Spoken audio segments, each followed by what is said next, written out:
The Great Chieftain or the Greatest Hits? Have a great burn supper. Hi, I'm Gina McKie and I'm proud to say that I'm with the winner of MasterChef 2016, Gary MacLean.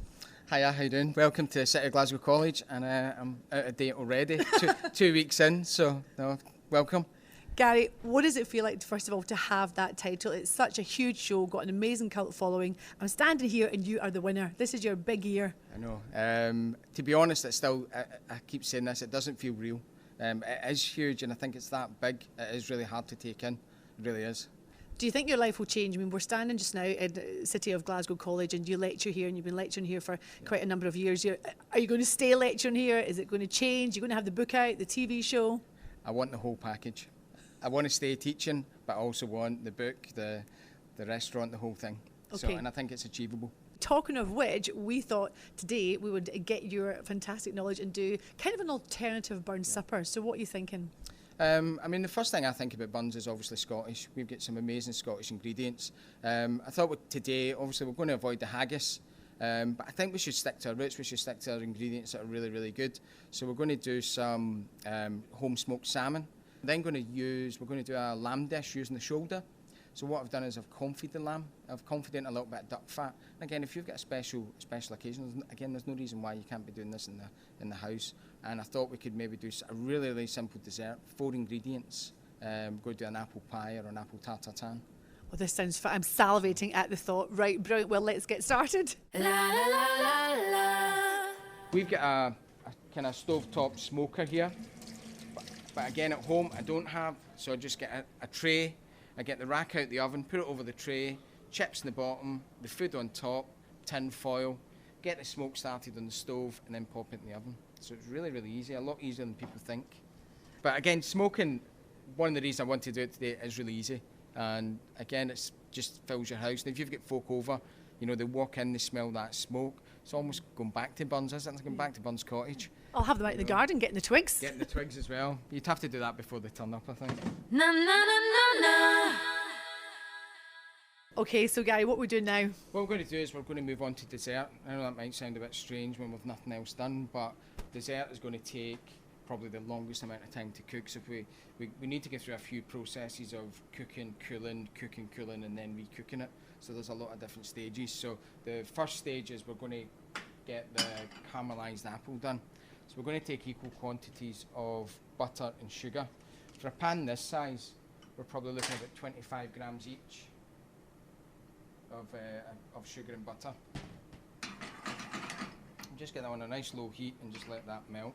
So from here, we're going to just prepare our apples. What is this dessert called, Gary? So the classic name is apple tartare, and it is, you know, it's a fairly classical French dessert, but there's a real connection between Scotland and France when it comes to food. Na, na, na, na, na. All right, Gary, so I can smell the crab from here. What are we doing now? So what we're going to do now is we're going to do our little starter with the smoked salmon and the crab.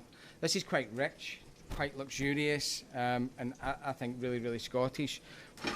We've just done some little toasts, so just let them cool. Then I'm going to take a little bit of a crab meat.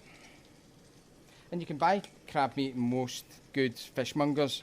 I'm not sure if you get it in supermarkets, but definitely a good fishmonger will get you it. So just take the salmon off, and the skin comes straight off, which is nice and handy. And then we're just going to flake the salmon, and this is where you're going to get the nice pink salmon coming through.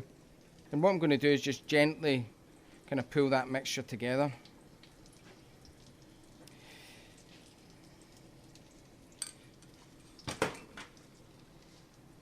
And that's our little starter. Ta-da! So we're moving to the lamb. Yeah. So what we've got is we've got a shoulder of lamb that I've cooked in the oven for about 3 hours, really, really slow. So what it does is it kind of starts to melt the lamb down and starts to sort of tenderise it, but still keeps the flavour. What we're doing here is we're fundamentally warming the lamb back through. The lamb is cooked, so a little bit of butter, and we're going to add just a little spot of water to that. I'm just going to pop that in the oven.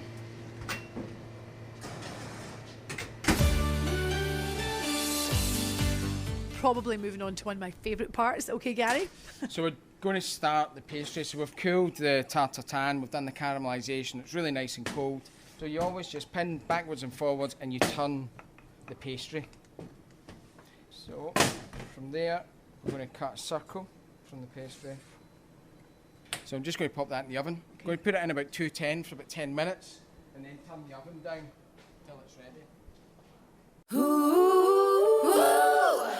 Okay, so we've pulled the lamb out of the oven. We've got a sauce cooking away. Yep. So what we've got is, because the lamb was already cooked, we're fundamentally just crisping that up and heating that up so it should still be really, really nice and moist. We've got a little tomato sauce, which is going to give a real sort of freshness to the dish, and so we're just really ready to assemble. Again, I quite like I don't really have any set plan with presentation. At the end of the day, you've still got to enjoy it, you've still got to eat it. So try and make it look as kind of natural as possible.